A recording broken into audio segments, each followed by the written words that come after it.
America, चीन, Germany और दूसरे यूरोपीय ममालिक में मुकाबला जारी है कि कौन सबसे पहले कोरोना की वैक्सीन बनाएगा। कोरोना की वैक्सीन तो अभी तक नहीं बनी है, मगर इसके अलावा दूसरे इलाजों पर भी बात हो रही है।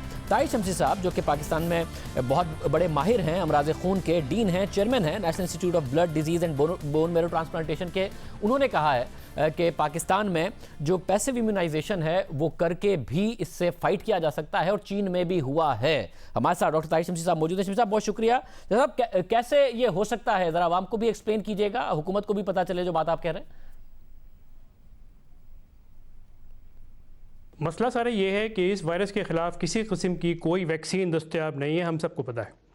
वैक्सीन जब हम लगाते हैं किसी शख्स को तो उसके क़ुव्वत मुदाफ़ियत का निज़ाम उस वायरस या बैक्टीरिया के ख़िलाफ़ एंटीबॉडीज़ बना लेता है, और ये एंटीबॉडीज़ उस वायरस के अटैक करने की सूरत में उस वायरस को न्यूट्रलाइज़ कर देता है और इंसान बच जाता है। ये कॉन्सेप्ट होता है किसी भी वैक्सीनेशन प्रोग्राम का।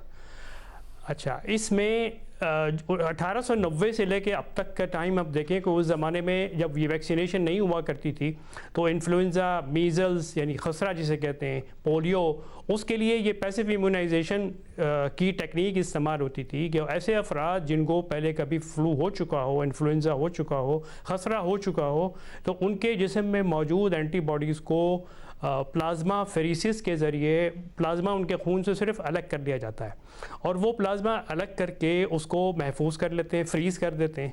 और आज के ज़माने में जिस तरीके से फ़्रेश फ्रोज़न प्लाज्मा ज़रूरत के मुताबिक मुख्तलिफ़ बीमारियों में मुख्तलिफ़ कंडीशन में लगाते हैं, बिल्कुल उसी तरीके से जिस आदमी का जो ब्लड ग्रुप होगा उसके मुताबिक ये जो पैसिव इम्यूनाइजेशन वाला प्लाज्मा जो है ऐसे शख्स को, ऐसे मुतासरा शख्स को जो कोरोना वायरस में मुब्तला होने के बाद हस्पताल में दाखिल हो, जिसके फेफड़ों के ऊपर, जिसके दिल के ऊपर और जिसके जिस्म के मुख्तलिफ अज़ा के ऊपर हमला हो रहा हो, उसकी जान बचाने के लिए जब हम ये प्लाज्मा लगाएंगे तो उस प्लाज्मा में मौजूद एंटीबॉडीज़ वायरस को न्यूट्रलाइज़ कर देगी और उसकी जो तबाहकारियाँ हो रही होती हैं उनको रोक देगी।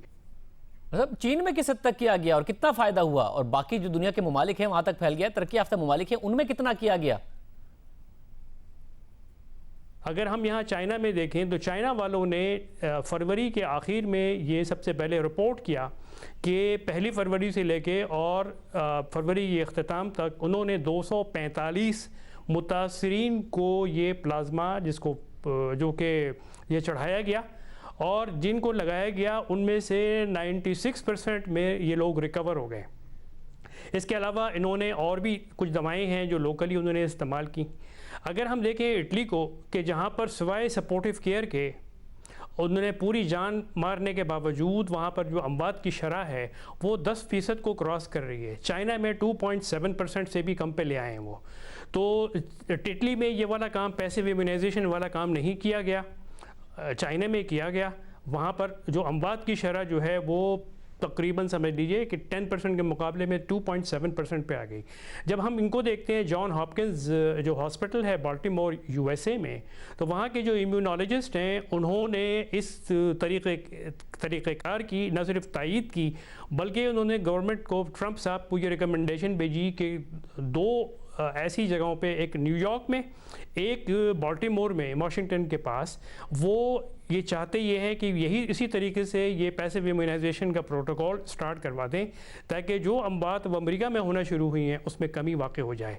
तो यही इसी सिलसिले में मेरी जो सजेशन यही है हुकूमत पाकिस्तान को कि अभी ये हमारे यहाँ ये एपिडेमिक स्टार्ट हो रही है और अब हम जो देख रहे हैं तादाद मरीज़ों की रोज़ाना के हिसाब से अभी मल्टीप्लाई होगी, ये मतलब ये हर रोज़ाना डबल से ज़्यादा होती चली जाएगी। और अल्लाह ना करे कि हम अपने भाइयों को, अपनी बहनों को खोएं और हमारे यहाँ लोगों की अमवात, कैजुअल्टीज इतनी हो जाएं कि हम सब मिलकर रोएं, हर घर में मौत वाक़ हो रही हो। उससे बचने के लिए पैसिव इम्यूनाइजेशन का तरीक़ा आज से नहीं, तकरीबन 125 साल से दुनिया में मुख्तलिफ़ किस्म के जो वायरसेस हैं, बैक्टीरिया हैं, उनके लिए राइज होता रहा है। मतलब अगर ये हल है, और ज़ाहिर आप एक बहुत बड़े सर्जन हैं, आपका नाम माना जाता है, अगर ये हल है तो पाकिस्तान में क्या फौरी तौर पर किया जा सकता है? अगर हुकूमत इस हल की तरफ जाती है, आपसे राब्ता करती है, इतनी फैसिलिटीज़ हैं।